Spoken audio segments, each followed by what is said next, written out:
안녕하세요. 크리스찬 만나 정현숙 사모입니다. 오랜만에 인사드리는 것 같네요. 한동안 힘든 시간을 보냈습니다. 내 자신이 정말 제대로 하나님을 의지하고 바라보고 사는 사람인가?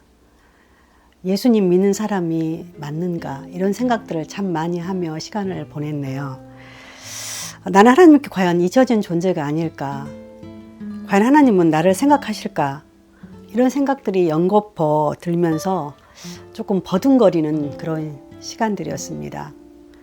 제가 하나님 안에서 제대로 살지 못하면서 영상을 통해서 믿음의 삶을 얘기한다는 것은 아닌 것 같아서 모든 것들을 잠시 내려놓고 그런 시간들, 멈춤의 시간을 보냈던 것 같습니다.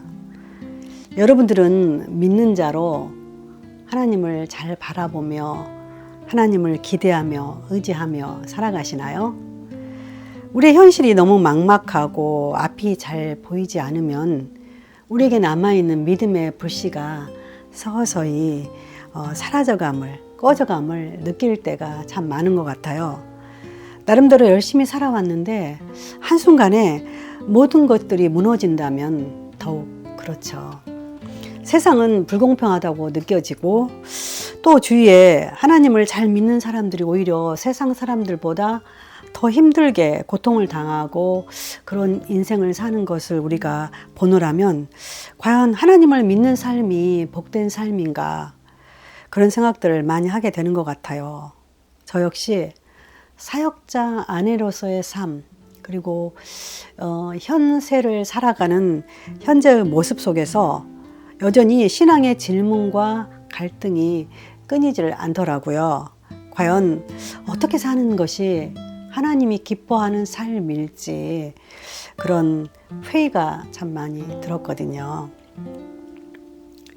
코로나 사태로 요즘 기독교인들이 많은 사람들에게 비난을 받고 있죠. 코로나 중심에 항상 교회가 있었고 또 기독교인들이 있었고 갈수록 교회는 화려해지고 또 외관적으로 높아져 가고 또 그러고 있지만 예배할 곳은 많은데 정작 예배 드릴 크리스찬들은 줄어들고 있는 게 현실이잖아요. 코로나 사태로 예배 드리는 것이 크리스찬들에게 부담 아닌 부담으로 다가오고 온라인 예배로 대신 예배 드리는 사람들이 점차 늘어나고 있지만 그나마 온라인 예배마저 거부하고 예배 드리고 있지 않은 크리스찬들이 점차 늘어만 가고 있잖아요. 저는 기독교 국가인 네덜란드에서 유학할 때에 네덜란드인들이 분명 자기는 크리스찬이라고 말하면서 주일에 예배 드리지 않는 사람들을 참 많이 보았어요. 그런데 또 그들의 삶은 매일 평상의 삶 가운데서 식사할 때 말씀을 보고 가족끼리도 예배도 드리고 또 네덜란드에 온 굉장히 어려운 난민들을 아주 열심히 도와주고 선행을 베푸는 모습을 보면서 정말 크리스찬의 모습에 어떤 게 정말 진짜 크리스찬의 모습인지 참 갈등을 많이 했던 그런 기억들이 있습니다. 한국에 살면서 최근 진정한 크리스찬의 모습이 어떤 것인지 많이 고민하게 되더라고요. 여러분은 진정한 크리스찬인가요? 예수님을 믿고 하나님을 믿으니까 당연히 크리스찬이라고 말할 수 있겠죠. 그럼 여러분의 삶은 안 믿는 일반인들과 어떻게 다른가요? 여러분 하루 삶 중에 예수님, 하나님에 대해서 얼마나 생각하시나요? 하나님께 기도는 드리고 있나요? 옆에 동료들이 정말 여러 가지 상황 가운데 아파할 때 그 동료를 위해서 제가 알게 모르게 조용히 우리가 기도해 준 적이 있으신가요? 저는 최근 힘든 시간을 지나오면서 제 자신이 정말 진정한 크리스찬인가 그런 것들을 많이 생각하게 됐어요. 내가 왜 예수님을 믿는 거지? 정말 예수 믿지 않은 사람들과 무엇이 내가 다른 거지? 많이 생각해 보았는데 너무나 많이 다른 게 없다는 제 자신을 발견하고 힘든 시간을 지냈던 것 같습니다. 우리가 하나님과 소통하지 않고 예수님의 이름으로 기도하지 않는다면 우리는 진정 크리스찬이 아니라는 그런 생각이 들더라고요. 그리고 우리가 어디에 있든지 영과 진리로 예배 드리지 않는다면 하나님의 사람은 아닌 것 같다는 생각이 제가 좀 들었거든요. 그렇다면 일주일에 한 번 교회 가서 예배 드리고 출석 도장 찍으면 그게 크리스찬인가요? 그럼 지금 코로나 시대는 교회에서 예배 드리는 일이 갈수록 힘들어지는데 우리는 정말 어떻게 살아가야 할까요? 저는 한동안 특히 행악자들이 버젓하게 잘난질하며 살아가는 그런 크리스찬의 모습에 역겨움이 들면서 제 안에 분노와 억울함, 불평이 가득한 상태에서 예배의 자리로 나아가는 게 정말 힘들더라고요. 깊은 곳에서 우러나오는 감정을 억누르고 아무렇지도 않게 형식적으로 예배드린다는 사실이 저 자신 입장에서는 받아들이기가 사실 힘들었어요.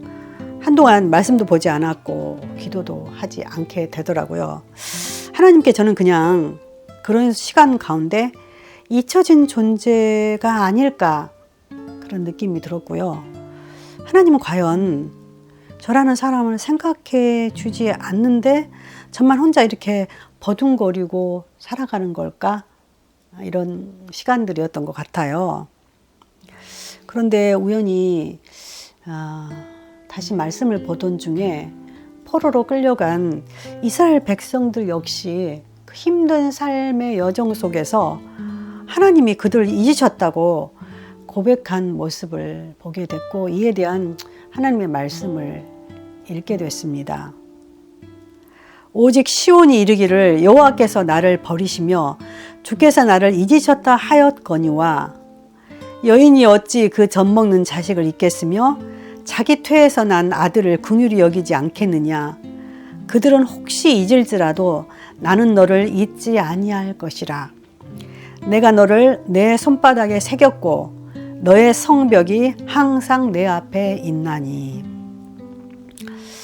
하나님은 결코 우리를 잊지 않으시고 또 잊지 않으시려고 손바닥에 우리의 이름을 새겼다는 사실, 그리고 우리의 성벽이 하나님 앞에 있다는 그런 사실이 현실의 제 삶 속에서 참 때로는 믿어지지 않았지만 믿으려고 지금 다시 일어서고 있는 중입니다. 그리고 시편 37편 말씀을 읽는데 그 말씀이 저에게 울림으로 다가왔어요. 여호와 앞에 잠잠하고 참고 기다리라. 자기 길이 형통하며 악한 꾀를 이루는 자 때문에 불평하지 말지어다.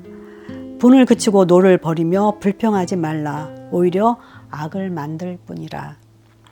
진실로 악을 행하는 자들은 끊어질 것이나 여호와를 소망하는 자들은 땅을 차지하리로다. 잠시 후에는 악인이 없어지려니 내가 그것을 자세히 살필지라도 없으리로다. 제가 여러 가지 일들도 힘들고 번민하고 버둥거리고 있을 때 정말 여호와 앞에 참고 기다린다는 게 쉽지 않았지만 오늘 37편 말씀은 여호와 앞에 참고 기다리면 그 모든 문제를 하나님이 해결해 주신다는 사실을 다시 한번 깨닫게 해주셨죠. 그리고 남편과 함께 드리는 그런 예배를 통해서 시편 말씀은 다시 한번 저에게 위로를 주었어요. 내가 여호와를 기다리고 기다렸더니 귀를 기울이사 나의 부르짖음을 들으셨도다. 나를 기가 막힐 웅덩이와 수렁에서 끌어올리시고 내 발을 반석 위에 두사 내 걸음을 견고하게 하셨도다. 이 말씀을 통해서 하나님이 응답해 주실 것을 믿고 그런 믿음으로 다시 예배의 자리, 말씀의 자리로 좀 나아오고 있습니다. 여러분, 힘들고 여러 상황들이 전혀 나아지지 않고 앞이 막막해지면 정말 기도도 하기 싫고 기도도 되지 않고 우리 안에 원망과 불평, 분노가 가득해질 때가 있습니다. 저도 그랬으니까요. 그런데 그 시간이 길어지면 우리의 마음도 몸도 상합니다. 우리는 크리스찬이고 또 우리의 시민권은 이 땅이 아니라 하늘에 있기 때문에 더더욱 그런 것 같습니다. 너무 오랜 시간 속에 허우적거리지 마시고 저처럼 털고 나오셔야 됩니다. 또 여호와를 기뻐하라. 그가 내 마음의 소원을 내게 이루어 주시리로다. 내 길을 여호와께 맡기라. 그를 의지하면 그가 이루시고 내 의를 빛같이 나타내시며 내 공의를 정오의 빛같이 하시리로다. 이 말씀을 붙잡고 올 한 해를 마무리해야 합니다. 2021년 힘들었던 많은 시간들을 이제 흘려보내고 2022년 새해에 우리를 향한 하나님의 인도하심을 믿고 내 길을 여호와께 맡기라. 그를 의지하면 그가 이루시고 이렇게 말씀하셨으니까 우리의 길을 여호와께 맡기고 우리를 향한 하나님의 인도하심을 믿고 우리가 하나님 앞에 맡겨드리면 그분이 우리의 길을 책임져 주시고 하나님의 선한 방법으로 이루어 주지 않겠습니까? 그 하나님을 기다리고 그 하나님을 의지하며 올 한 해를 잘 마무리하시고 내년 새해를 맞이하는 여러분들 되시기를 바라는 마음에서 제가 오랫동안 힘든 시간들을 이제 다 내려놓고 여러분과 함께 영상을 나누게 되었습니다. 감사합니다. 여러분 사랑합니다.